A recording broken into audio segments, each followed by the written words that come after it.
Hello students, आज हम करेंगे chapter 7 national bank for agriculture and rural development, जो हम कर रहे हैं बुक फाइनेंशियल इंस्टीट्यूशंस में से, authored by doctor F C. Sharma and published by Shri Mahavir Book Depot publishers.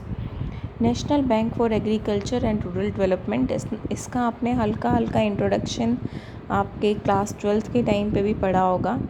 It is a bank established on 12 July 1982। किस लिए एस्टेब्लिश हुआ, इसके नाम से ही क्लियर है। It is a bank for agriculture and rural development, not only for agriculture but also for rural development. इन सब कामों के लिए इसका एस्टेब्लिशमेंट हुआ था। इनिशियल कैपिटल इनकी थी 100 करोड़। ये अपेक्स इंस्टीट्यूशन है रूरल एरिया के लिए या एग्रीकल्चर एरिया के लिए क्रेडिट रेगुलेट करने के लिए, फैसिलिटीज़ प्रोवाइड करने के लिए रूरल एरिया में small scale industries, cottage and village industries को। नाबार्ड ने 2 इंस्टीट्यूशंस को टेक ओवर किया था जब इसकी एस्टेब्लिशमेंट हुई थी, तो 3 को। एग्रीकल्चरल क्रेडिट डिपार्टमेंट, पहले ये 3 इंस्टीट्यूशंस चलते थे। एग्रीकल्चरल क्रेडिट डिपार्टमेंट 1935 में एस्टेब्लिश हुआ था ये। Rural planning and credit sale and agricultural refinance and development corporation, ये 1963 के अंदर एस्टेब्लिश हुआ था। तो 1982 के अंदर नाबार्ड एस्टेब्लिश हुआ, तो इसकी ज़रूरत भी ख़त्म हो गई और इसकी ज़रूरत भी ख़त्म हो गई और इसकी ज़रूरत भी ख़त्म हो गई। तो नाबार्ड ने इनके फंक्शंस को टेक ओवर कर लिया। शुरू में इसकी सब्सक्राइब कैपिटल 100 करोड़ थी, बाद में 500 करोड़ पहुंची और धीरे धीरे करके बढ़ती गई। ये कैपिटल कौन लगा रहा है इसके अंदर? गवर्नमेंट ऑफ इंडिया और आरबीआई। इस कैपिटल के साथ में नाबार्ड कई तरह की फाइनेंसिंग फैसिलिटीज़ और रीफाइनेंसिंग फैसिलिटीज़ देता है इंस्टीट्यूशंस को। नाबार्ड के अंदर 15 मेंबर्स हैं बोर्ड ऑफ डायरेक्टर्स।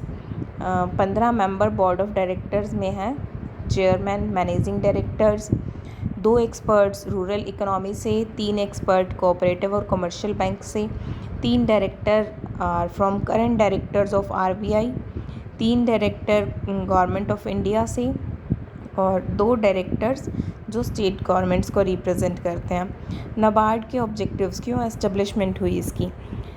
पहला, रूरल डेवलपमेंट को बढ़ावा देने के लिए, रूरल क्रेडिट सिस्टम को नेशनल लेवल पे बढ़ावा देने के लिए। रूरल डेवलपमेंट तो करना ही है, लेकिन क्रेडिट सिस्टम ज़रूरी होता है डेवलपमेंट के लिए।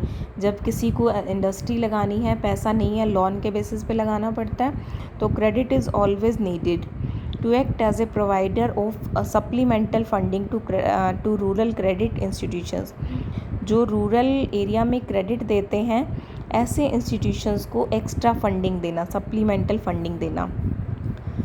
To arrange for investment credit, small industries, village and cottage industries, handicraft, इन सब चीज़ों के लिए इन्वेस्टमेंट क्रेडिट अवेलेबल कराना। क्रेडिट डिस्ट्रीब्यूशन सिस्टम को इम्प्रूव करना। टू प्रोवाइड रीफाइनेंस फैसिलिटीज़, ये जो हैं state land development bank, regional rural banks, इन सबको पैसा देना ताकि ये आगे लोन दे सकें। To coordinate the working of different agencies, कई एजेंसीज़ हैं जो रूरल एरिया के लिए डेवलपमेंट वर्क कर रही हैं, उनकी वर्किंग को कोऑर्डिनेट करना। गवर्नमेंट के साथ में लाइजनिंग करके, आरबीआई और स्टेट गवर्नमेंट के साथ लाइजनिंग करके उनकी वर्किंग्स को कोऑर्डिनेट करना। To inspect, monitor and evaluate projects getting finance from NABARD, ऐसे प्रोजेक्ट्स या इंस्टीट्यूशंस जो नाबार्ड से रीफाइनेंस ले रहे हैं, उनका इंस्पेक्शन करना। नेक्स्ट है, ये मोटे मोटे तौर पे अभी तक बताया था कि क्या ऑब्जेक्टिव्स या फंक्शंस हैं। डिटेल में जाएं तो नाबार्ड के फंक्शंस 3 तरह के हैं: रीफाइनेंसिंग फंक्शंस, डेवलपमेंट फंक्शंस और रेगुलेटरी फंक्शंस। रीफाइनेंसिंग फंक्शंस मतलब इंस्टीट्यूशंस को फाइनेंस करना ताकि वो आगे फाइनेंस कर सकें। 3 तरह के रीफाइनेंसिंग फंक्शंस हैं: शॉर्ट टर्म, मीडियम टर्म और लॉन्ग टर्म। उससे अलग हैं for change and rearrangement and for industries in rural areas. Short term credit दिया जाता है स्टेट कोऑपरेटिव बैंक्स को, रीजनल रूरल बैंक्स को और दूसरे फाइनेंशियल इंस्टीट्यूशंस को। पर्पस क्या होता है इनका? सीजनल एग्रीकल्चरल ऑपरेशंस के लिए, एग्रीकल्चर प्रोड्यूस की मार्केटिंग के लिए, और पेस्टिसाइड्स, फर्टिलाइज़र्स, ऐसे इनपुट्स की मार्केटिंग के लिए, एग्रीकल्चरल सेक्टर से रिलेटेड दूसरे एक्टिविटीज़ के लिए, handicraft, village and cotton industries इनके प्रोडक्शन और मार्केटिंग के लिए। शॉर्ट टर्म लोन का पीरियड हो सकता है 15 मंथ्स तक, अप टू 15 मंथ के पीरियड के लोन को कहेंगे यहाँ पर short term credit. Medium term credit SCBs, state cooperative bank, land development bank, regional rural banks, इनको दिया जाता है 18 महीने से 7 महीने के लिए, ठीक है, for investment schemes related to agriculture and rural sector. Long term credit देते हैं सूट लैंड डेवलपमेंट बैंक्स को, रीजनल रूरल बैंक्स को, कमर्शियल बैंक्स को, स्टेट कोऑपरेटिव बैंक्स को और दूसरे फाइनेंशियल इंस्टीट्यूशंस को। ये किस काम के लिए यूज़ होते हैं long term credit? Minor irrigation, land development, soil conservation, dairy development, sheep भेड़ पालन में, मुर्गी पालन में, पिग पालने में, फार्म के मैकेनाइजेशन के लिए, एफोरेस्टेशन के लिए, fish farming, market yard, agricultural operations through aeroplane, biogas, silk production, bee keeping, cattle driven carts, इन सब चीज़ों के लिए लॉन्ग टर्म क्रेडिट दिया जाता है। इसका टर्म जो है वो 25 साल तक हो सकता है। और कौन सी रीफाइनेंसिंग फैसिलिटीज़ देता है NABARD? For change and rearrangement, in event of change and rearrangement of credit when there is any natural calamity like सूखा पड़ गया, बाढ़ आ गई, आर्मी ऑपरेशंस हो गए, एनिमी ऑपरेशंस हो गए, ऐसे केसेस में लोन का टर्म पीरियड इसमें 7 साल से ज़्यादा नहीं होगा।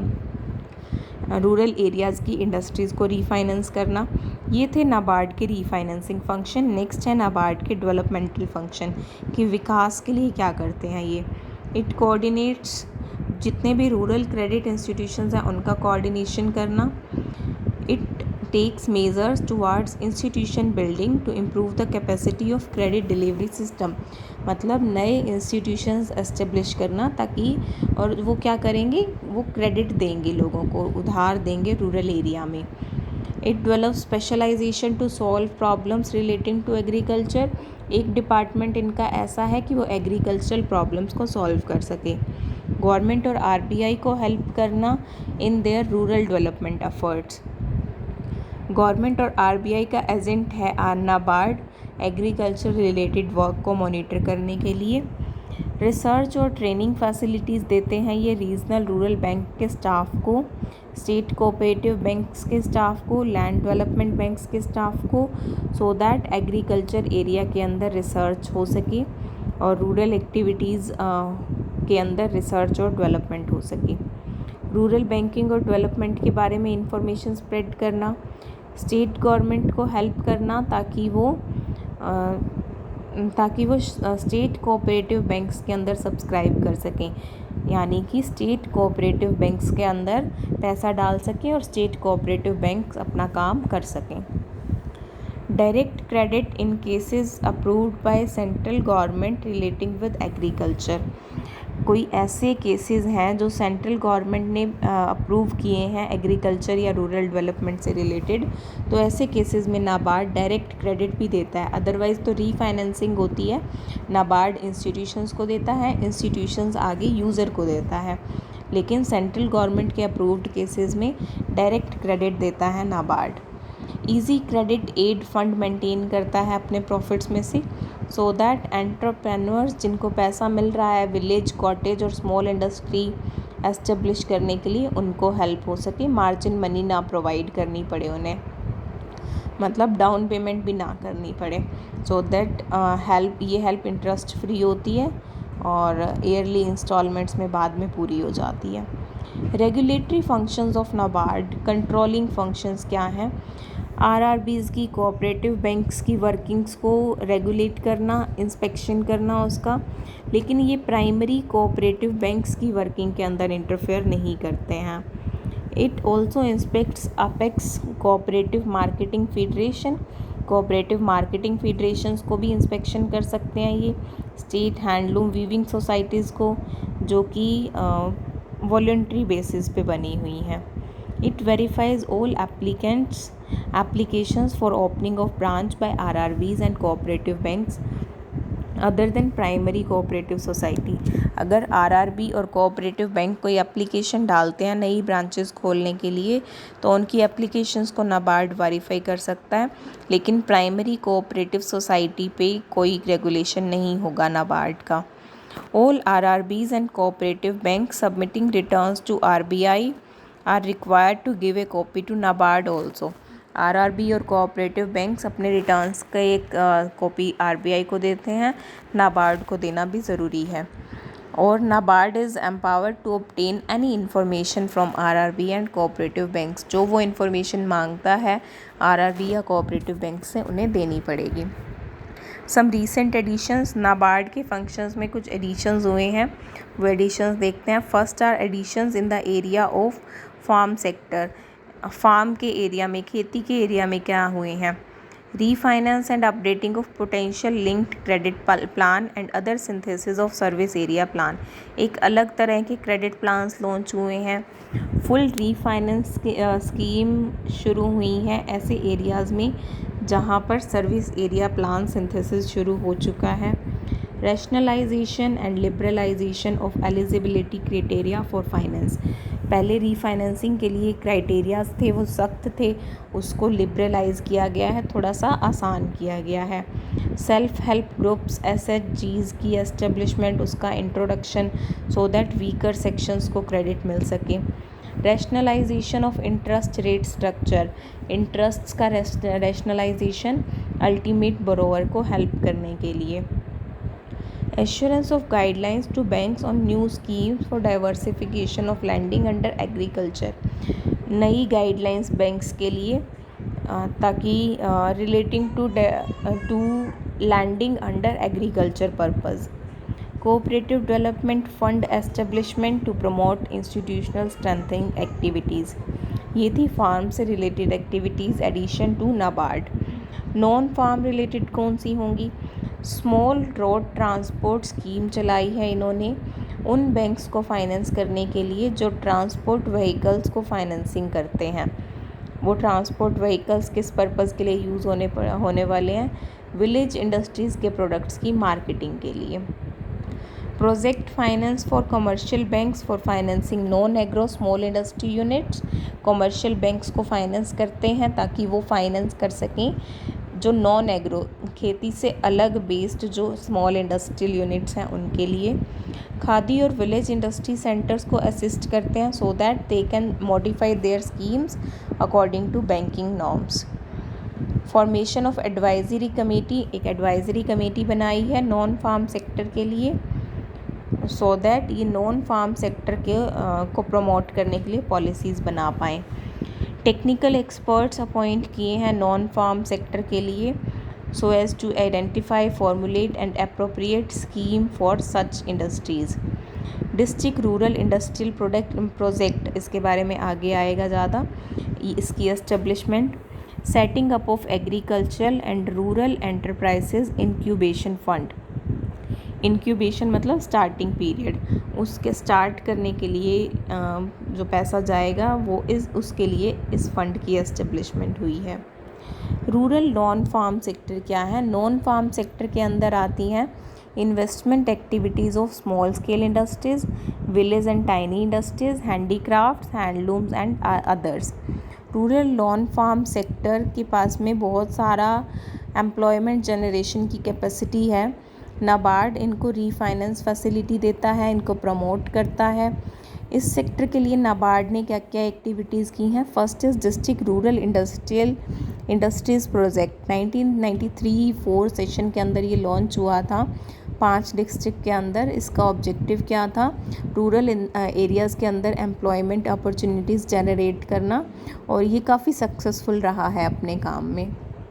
सेकेंड इज़ स्वरोजगार क्रेडिट कार्ड स्कीम। इस स्कीम के अंदर कार्ड्स डिस्ट्रीब्यूट किए जाते हैं स्मॉल बोरोवर्स को ताकि वो टाइम पे क्रेडिट ले सकें उस कार्ड के थ्रू ही। रूरल एंटरप्रेन्योरशिप डेवलपमेंट फ़ंड, ये अर्ली 90s में इंट्रोड्यूस हुआ था। ताकि रूरल यूथ जो है, जिसको अनएम्प्लॉयड है, वो अपना बिजनेस एस्टेब्लिश कर पाए। नाबार्ड एजेंसीज़ को असिस्ट करता है ताकि वो ऐसे लोगों को एंटरप्रेन्योरशिप के लिए हेल्प कर सकें। नेक्स्ट है cluster programme for rural industries. ये है कि जब अलग अलग रूरल एरिया के लोग क्लस्टर करके काम करना चाहते हैं तो उनके लिए प्रोग्राम्स डिज़ाइन किए गए हैं। ये किससे रिलेटेड हैं?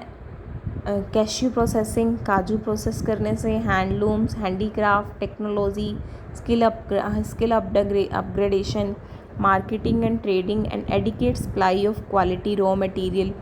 इस प्रोग्राम के अंदर काफ़ी सारे कस्टमर्स और एंटरप्रेन्योर्स को हेल्प मिली है। कई स्टेट्स के अंदर कई क्लस्टर्स बन गए हैं जो मिलके काम कर रहे हैं और उनको मिलके असिस्टेंस भी मिल रही है। नेक्स्ट फंक्शन जो नाबार्ड ने किया है that is skill upgradation of handloom weavers. Handloom weavers को उनकी स्किल्स को और इम्प्रूव करने के लिए प्रोजेक्ट चलाया, skill upgradation and design development for handloom weavers सुधा, जिसके अंदर नए डिज़ाइंस को प्रमोशन मिलता है और जो प्रोडक्ट्स होते हैं उनका और ज़्यादा मार्केट मिल जाती है। रूरल प्रमोशनल कॉर्पस फंड, ये फंड बना था innovative promotional activities leading to promoters of viable enterprises. कोई इनोवेटिव एक्टिविटीज़ हैं जो कि एंटरप्राइजेज के लिए काम कर सकती हैं, सस्टेनेबल एम्प्लॉयमेंट के एरिया में काम कर सकती हैं, तो उसको सपोर्ट करने के लिए ये फ़ंड बना था। रूरल इंफ्रास्ट्रक्चर डेवलपमेंट फ़ंड, ये क्या है? इसके अंदर रूरल इंफ्रास्ट्रक्चर में क्या क्या आता है?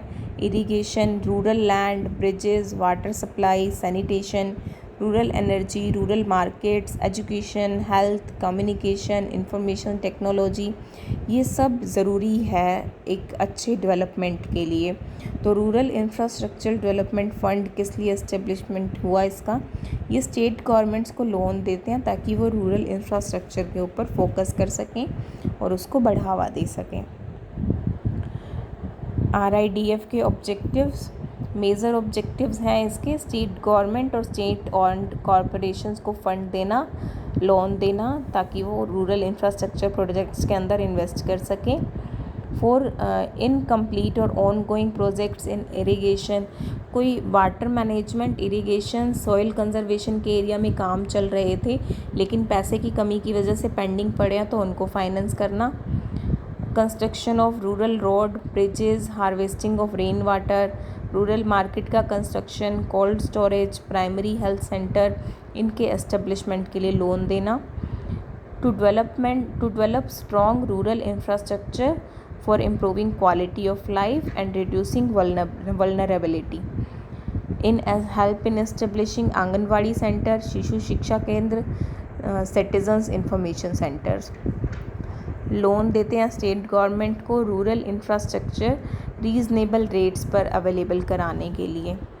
नेक्स्ट हमें दो इंस्टीट्यूशंस के बारे में बता रहा है, एग्रीकल्चरल क्रेडिट डिपार्टमेंट और agricultural refinance and development corporation.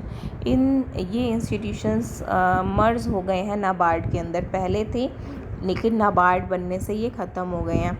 ACD 1935 के अंदर एस्टेब्लिश हुआ था एग्रीकल्चरल क्रेडिट को प्रमोट करने के लिए। इसके सारे फंक्शंस क्रेडिट के इम्प्रूवमेंट के लिए थे।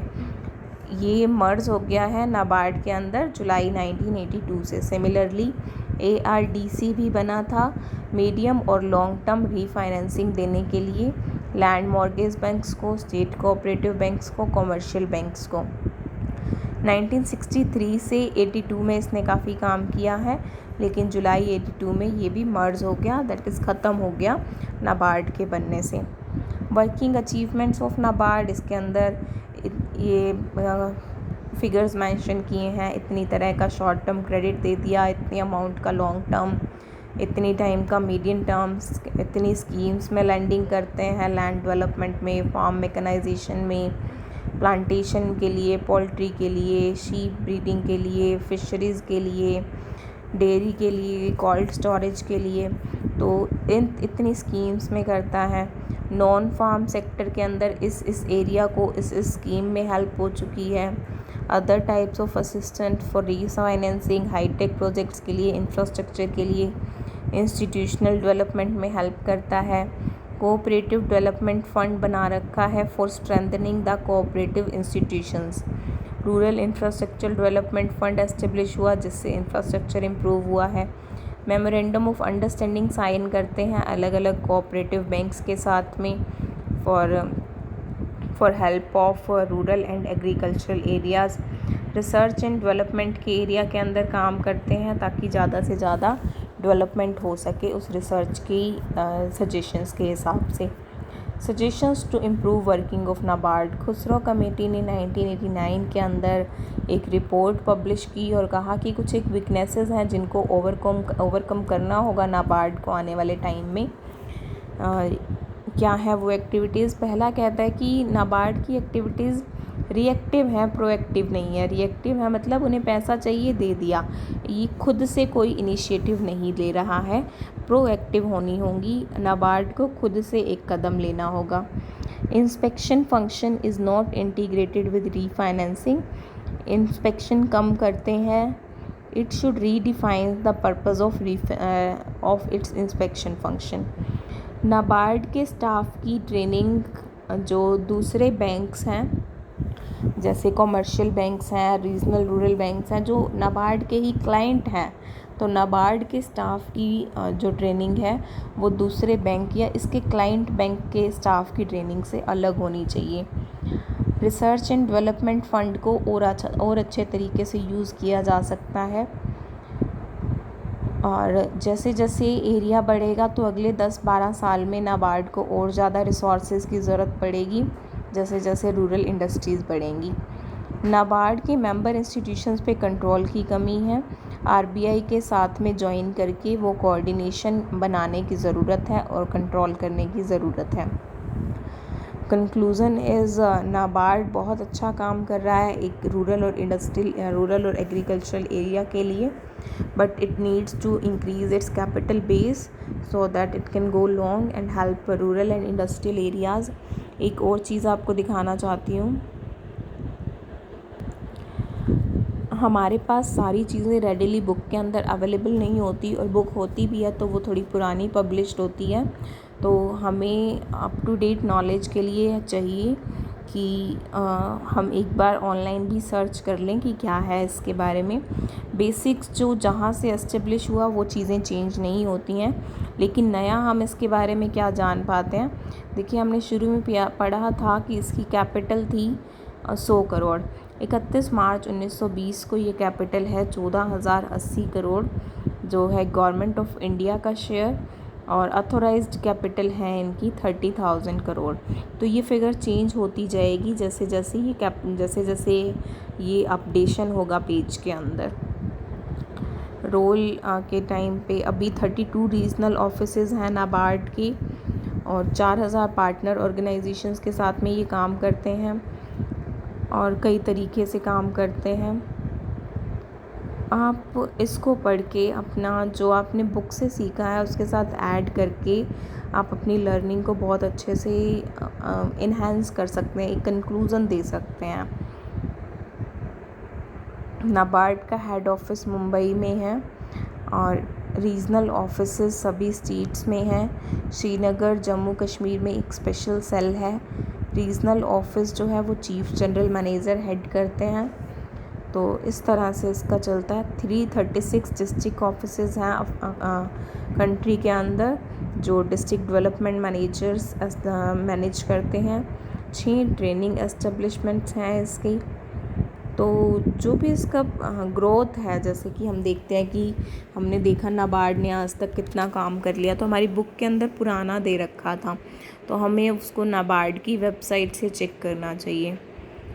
ये रीफाइनेंसिंग फंक्शन के बारे में दे दिया है, तो आपको बुक से नो डाउट बहुत अच्छा आइडिया मिल जाता है, बट अपनी उस नॉलेज को थोड़ा अपडेशन देने के लिए आपको ज़रूर करना चाहिए। कम से कम ये ही देख लेना चाहिए कि ये इस तरह का सिंबल है एक नाबार्ड का, जो बुक में नहीं बना हुआ था कहीं भी। और प्रीडिसेसर्स, इससे पहले वाले इंस्टीट्यूशंस के नाम दिए हुए हैं। पर्पसेस दे दिए हैं। हेडक्वार्टर मुंबई में है। फ़िलहाल इसके चेयरमैन गोविंदा राजुलू चिंताला हैं।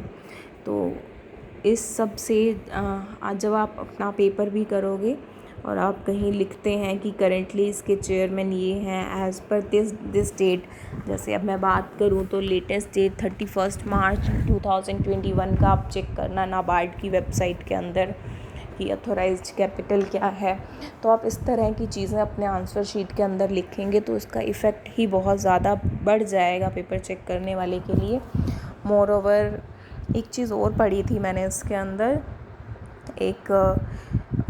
जब भी कोई ऐसा फाइनेंशियल इंस्टीट्यूशन एस्टेब्लिश होता है इंडिया के अंदर तो उससे पहले एक कमेटी बनाई जाती है। वो उस कमेटी की रिकमेंडेशंस के बेसिस पे बनता है। ये आ गया, ये बी सिवरमन कमेटी जो पार्लियामेंट के एक्ट 61 के अकॉर्डिंग बनी थी, उसकी रिकमेंडेशन के बेसिस पे नाबार्ड की एस्टेब्लिशमेंट हुई थी। तो ये चीज़ें कहाँ हेल्प करती हैं, अगर आप फ्यूचर में प्लान करते हो कि आपको कहीं कॉम्पिटिटिव टेस्ट के लिए जाना है, नेट की तैयारी के लिए, नेट जेआरएफ की तैयारी के लिए जाना है, तो उसके लिए आपको ये नॉलेज चाहिए होती है। This is all about NABARD and today's lecture. In case of any query, you can ask me on any social media platform. Thank you.